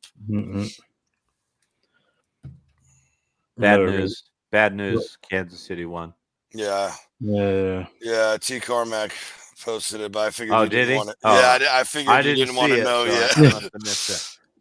Okay, here we go. Carmack says every 4 to 6 cooks on a frequent use of equipment and or all equipment once a month. Wow, that's okay. Hey, Timmy. My Traeger, I vacuum the ash after every cook and do a thorough cleaning once a year. Well, I don't do it after every cook. Sorry, I'm just lazy. But they even said even down to the Rec Tech, the Jody guy that cooks for Rec Tech, he made a comment or a video part one time. He said actually the ash that builds up in the bottom, not in the fire pit or the firebox, but the ash that builds up on the bottom acts like a protector, like an insulator. So that's why he only cleans like Timmy's saying, he cleans about once a year. He would do it like twice a year, depending on how often he cooked on it. But he uses that as an insulator. That leftover ash. I do the same thing. Like 5 to 7 cooks, I just vacuum it all out. Like I don't get in there and wipe. It's not clean. I don't know. I always see other people's, and I'm like, damn, I should clean my grill, I guess. But or like, do they even cook on theirs if that's that clean? Yeah, because the way mine does, the way the fan comes on after it shuts down cycle, it blows out a lot out of the fire pot. So there's hardly minimum ash into the fire pot. Yeah. My cousin wants to know, what's your go-to charcoal? Mine is Blues Hog. Okay. The charcoal briquettes. Okay. I don't like lump charcoal. Do you guys cook with lump charcoal? Only. I do. I just find that it burns so dang fast. So hot and so fast. What were you using? I've used Royal Oak. And theirs burned pretty quick. I used Fogo for a long time. I'm a big fan of Jealous Devil's lump. I like Jealous Devil. I've used their briquettes. I've never used their big briquettes. I love those. Yeah. So I just think the briquettes, I think they burn more evenly and they burn slower, so they don't burn as hot. And I think burn because the bad thing about like the lumps is a lot of time you get different size pieces and stuff, you know. True. And so that's it's a little bit more of a challenge, but you just do different cooking. Like in the Weber, like I would have lump and I would have briquettes if I wanted to do the snake method for a long cook. Right. Well, instead I just do the indirect 2-zone, you know.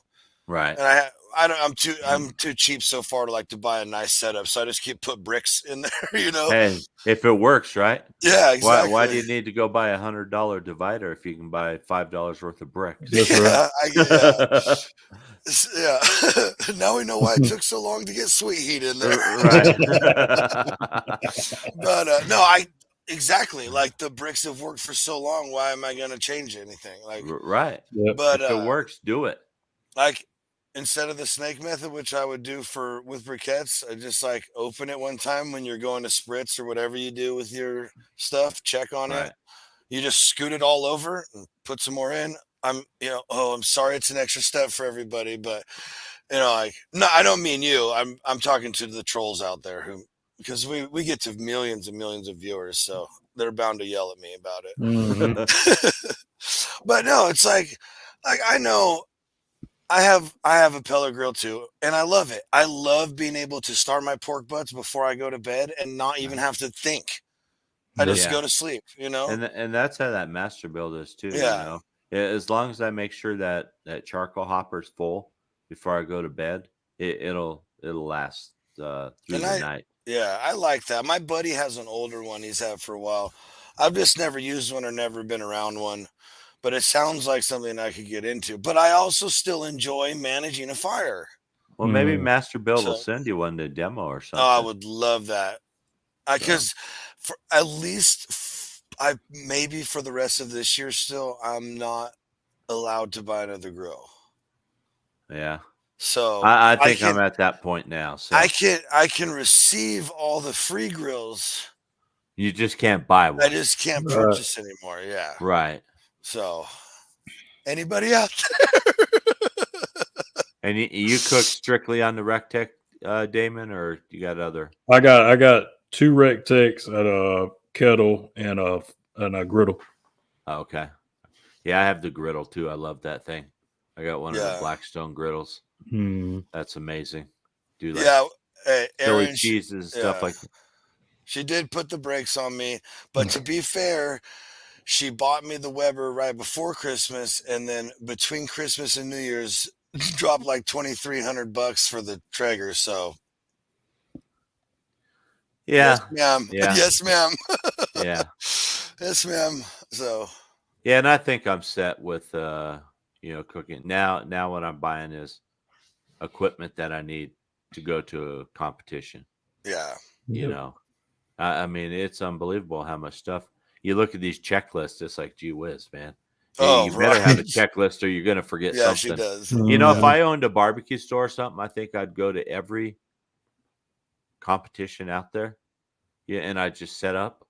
Because everybody's going to forget something. That's right. That way they can come over and buy it from you. Hey, what do you leave? Oh, no, I got injectors. Yeah, come on. Yeah, I got injectors. Yeah, I got disposable cutting boards right here. So.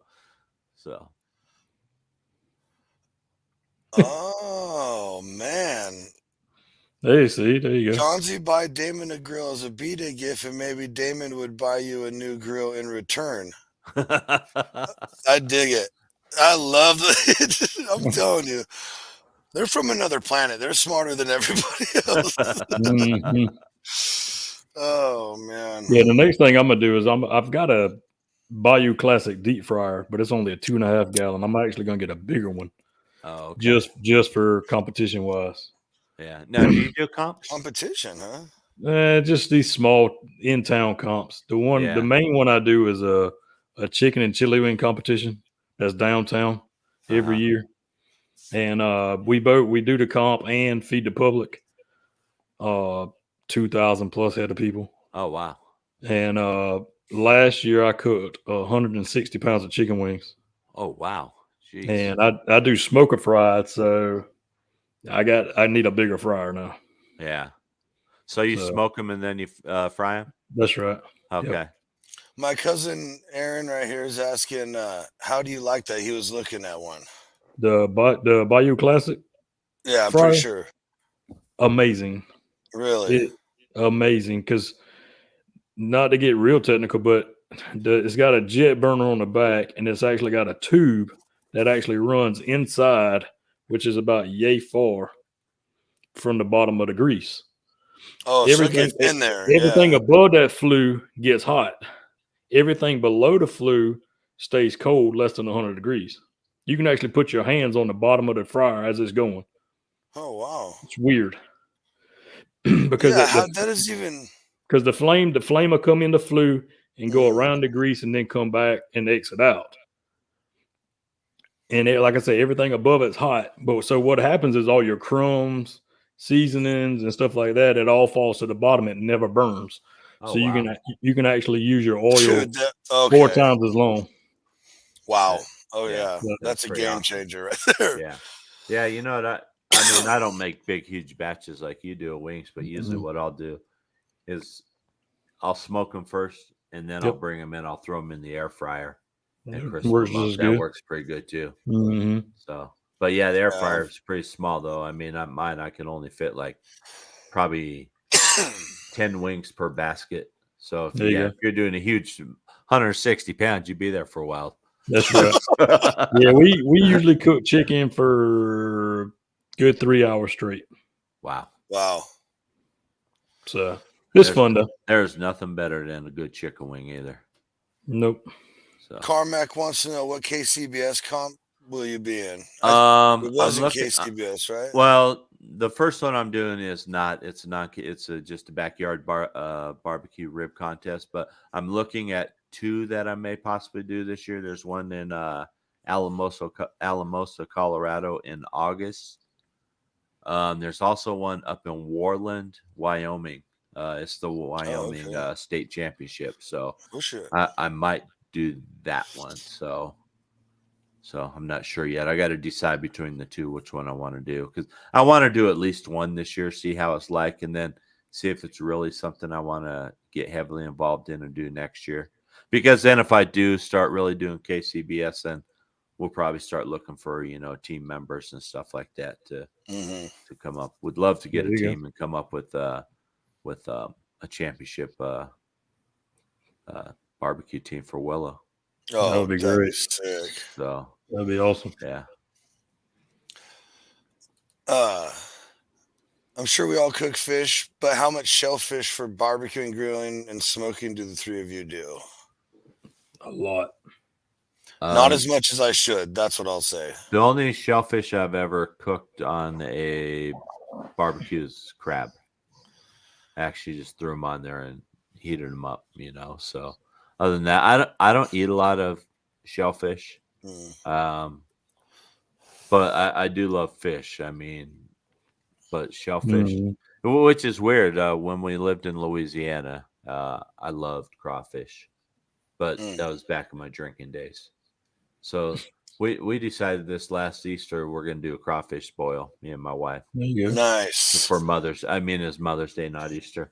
So we had I think 60 pounds of crawfish flown in from Louisiana. Nice. Dude, talk about a fiasco. Just Really? preparing it, you got to purge your crawfish and everything, and then just cooking them. And then I started eating them, and I'm like, I don't really like this that much, being that I'm not drinking. I think the beer sort of helped the flavor of crawfish. Oh, but I like love crawfish. seafood, I period, so. like crawfish. Like my wife makes crawfish etouffee, and I love it in that. Nice. Dishes like that, I love it in. But things like that. But just I don't think anymore. We both said we'll never do another crawfish boil again. That was just too much work. And we got 60 pounds because we had all these people say they're coming over. Yeah, They didn't show up. They didn't show up. Yeah. Dude, we had so much crawfish.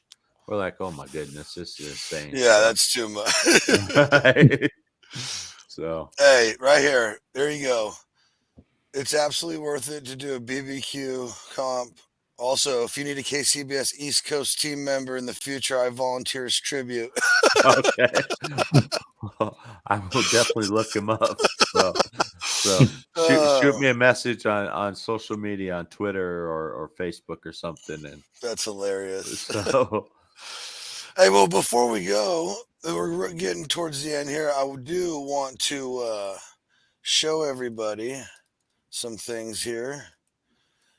This is the. Can you guys see it? No. Nope. Share it. Oh wait, yeah. There it is. Sorry. Here's the Willow's website. Here's all the products. We can just look at them right here. I mean, we've been showing them the whole time.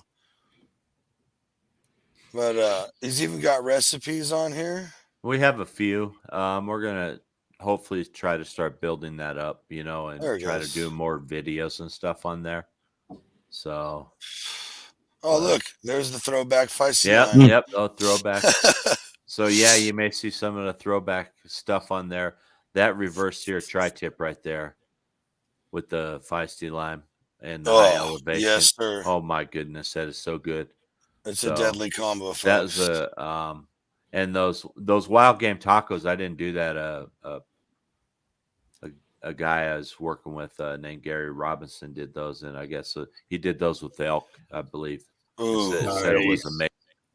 So those right smoked here. beef plate ribs right there, that's that guy in South Carolina Oh, that okay. did those. So those look amazing. So and then I did those pulled pork tacos. And Oh, when we do like demos and stuff like that, I was doing mhm. chicken wings for a while, but chicken is so dang expensive anymore. So I've really gone to doing like pulled pork tacos and stuff like that.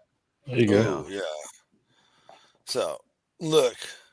And my brother was over yesterday, did all new pictures. So pretty soon my brother's a photographer. So Oh, he came nice. over and actually did some product photos for me. So we're going Cool. to update all of our Good deal. photos and everything. So, Nice. and then we do have that where to buy Oh, feature on there. So if you oh, click on that while you're on the let's website go back. and you put in your zip code, it'll show if there's any stores in your area.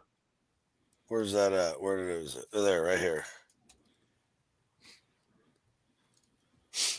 Oh, I probably have to share it again, huh? I got it. I got it. Yeah. I got it. Okay. Yeah, It's All yeah. right, perfect. Yeah. So yeah, if you go to that where to buy link, and then you can put in your zip code. I don't know why it defaults to Yes. by Africa, so Internationally known. so but if you put in your zip code and then like Johnsy, put in yours and then change that search radius to like 2,500 miles. Where am I now?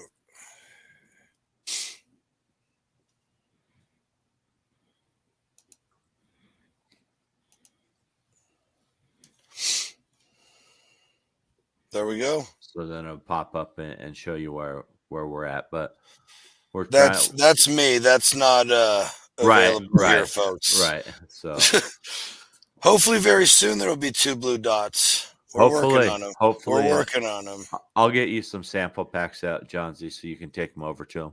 So just I'll send you about 10 of each, and that way you can hit stores and places like that. Or just that's another thing I'm trying to do now is when people order something, I'll just like if they order a bottle of Sweet Heat, I'll throw in one of each of the sample packs. Hopefully they'll taste those and say, "Hey, I'm going to buy this next time." That's right.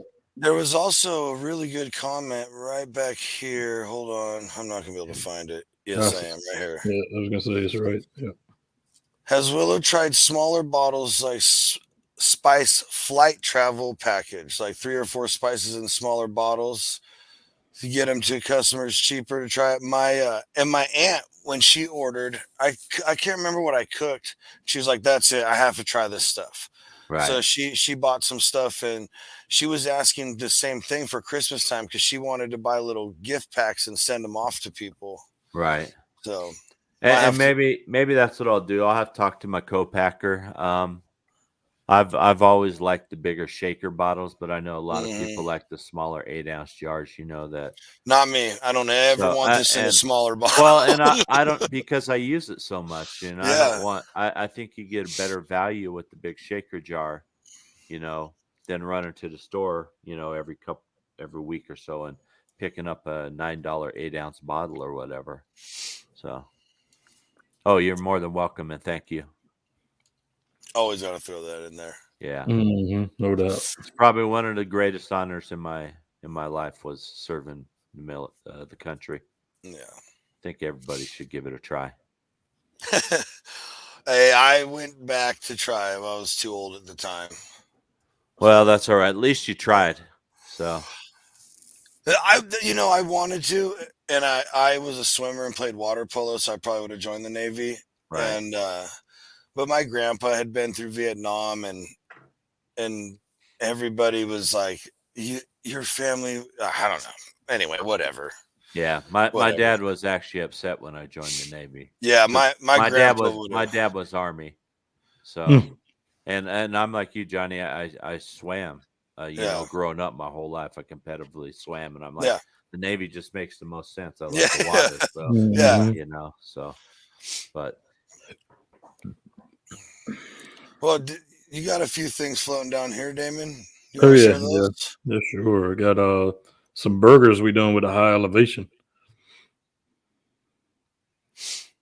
It just that it pops out some flavor of beef.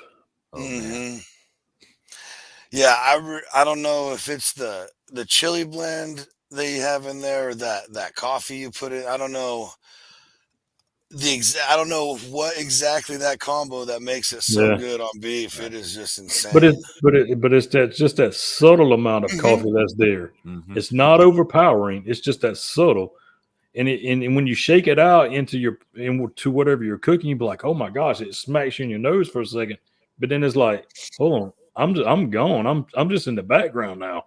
Yeah, our first batch of it, we went with and I won't throw the company name out there, but we went with one of We the always try and major. guess. We went with one of the major coffee, Folgers. manufacturers, and used their No, that was our coffee. first So, guess. um, and one guy, he was a comp guy up from Wyoming, and he was using it. He's like, dude, this coffee is just too overpowering. So, a friend of mine, a friend of the family, friend of mine and my wife's, she actually owns a coffee roasting company here in Colorado. Yeah. So I went to her and I'm like, hey, I need a coffee that goes good with beef because SPG is pretty much Mhm. predominantly beef. And I said, I need a coffee that would pair nicely with beef. And she said, I know exactly what you need. She told me what I needed. I used that, and took it back to the guy. She's like, this is phenomenal. So, it, so all of our coffee is sourced from this company. And it's a good company too. It's called Wagon Coffee. They're here in Colorado, and they support women in recovery. Even better. Oh, So nice. Yeah. Even yeah, better. so yeah, all the money, all the proceeds from that go back to supporting women in recovery. They employ them and things like that. So, but Good That's stuff. awesome. Yeah. Do you have one more? You want to share Yeah, that last one? sure. I got some pork chops with that sweet heat. oh man, Oh, that's a good idea. Damn it. those look Yeah, good. because I mean Oh, it just gives it that nice crust. Yeah, it does, and that's one thing I like. I mean, you see a lot of rubs out there that are almost ground to a fine powder. Yeah, mm-hmm. And I don't Mm. like that. I nope, want the texture, and that's that's why right. we give our stuff texture. We don't use garlic powder. We don't use onion powder. We use granulated garlic, granulated onions. So Yeah. you're getting that. So and like our pepper that we use is a bigger grind. So we're not getting Mm-hmm. that fine table pepper. So but I think it adds to the flavor of the finished product. Mhm. Absolutely. No doubt. Yeah, I'm like you. I'm a texture guy when it comes to seasoning. Right. Yeah, well, when it just comes out like dust, Yeah. Right. it's too much in one area or not enough or yeah. Yep. Yeah. But let me give everyone a little bit of advice when you're using our products, um, because some spices weigh more than the others, so they may settle down further in the bottle or Mm-hmm. something. Make sure you shake that thing up really good before you Mm-hmm. use it. So because I've had people complain, well, this SPG is too salty. Well, shake it up really good. Mix those things Mm-hmm. up. Get that garlic up in there. Oh So yeah. Yep. yeah, Hey, I will shake it out and then shake it in the middle of shaking it and keep, yeah. that's what that's the price you pay for quality, folks. All right. Yep. Well, share this one last comment. This is a very informative grade A show episode and grade A guest. Wow, love it. David, you got to come back. Well, I appreciate that. So it's been fun. It definitely Yeah. has been. Enjoyed coming on with you guys, and appreciate you guys giving me the platform to spotlight our business and talk Always. about it. So, No doubt. but Always. yeah, And Ned, we'll catch up again. We'll have you back on. I want to hear some of those the results of the comps and stuff with the That's right. Memphis because okay. I have a hard time believing that doesn't just skyrocket. I just I can't think it believe it. will as So long as I execute the cook. The I cook. think it'll be good. So, and mhm. so, but and that's what everyone said. Well, this is so amazing. That's so good. It's your seed. Well, yeah, our seasoning's a part of it, but Oh yeah, people yes. have to execute it still. You That's can't right. just put it on there and throw a piece of meat on the grill and it's going to come out. Poof, I mean, yeah. you Nope. could have 3 different people use same seasoning and everything, and you're going to get 3 different tastes out of that because of Absolutely. how they cook and stuff. Yep. So yeah, so that's what I need to work on now. I got the flavor profile down now, so my family will get sick of ribs for the next month and a half as Yeah. I'm practicing. So, I but feel that pain. yeah, but I love grilling. It's like John Z posted something before. It's like I can't remember. It's like it's like you're just going out there grilling for sport, and all you do, your wife thinks, oh, he's making this big old fancy meal and everything. You come in and all you have is meat or Yeah. something. I need to get better at Guilty. that. I'm guilty Yeah. too. A lot of because Mhm. I'm like, well, shoot, I'm gonna grill this, but I don't think about what Sides. sides am I gonna have? So Dude, that is like the forever comment that I get hit with where I'm just like yeah, I come in, I'm like, dude, I got this meatloaf or I got this. And Kim goes, oh, that sounds so good. What are we having What with are you it? having with it? Yeah. What do you want with it? yeah. What What's can yeah. you do? Yeah. What do you want? So here's a little pro tip for you guys. All right. I have learned to just ask exactly like that. Like, where do you want to go for dinner? And oh, I don't know. Where do you want to go? Okay, well, how about this place? No, I don't want to go there. Like Right. that forever battle. Everybody Right. knows. Hey, guess where we're going? Where? This place? Exactly. How'd you know? Guess what we're having as a side? Mac and cheese? Exactly. Yeah, how'd you know?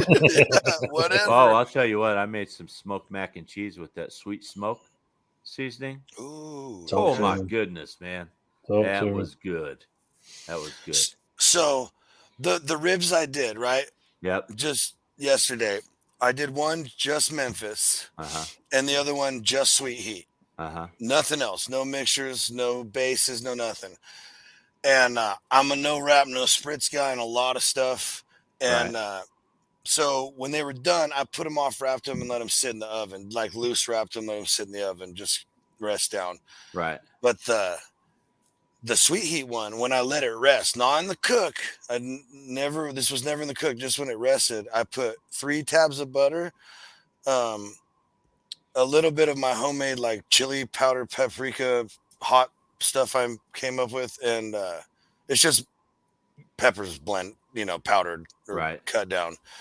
It's not a rub. I'm not making a rub, folks. It's just me growing peppers and having fun. and then a bunch more sweet heat, and then this honey that I get from this lady like a quarter mile away. Yeah.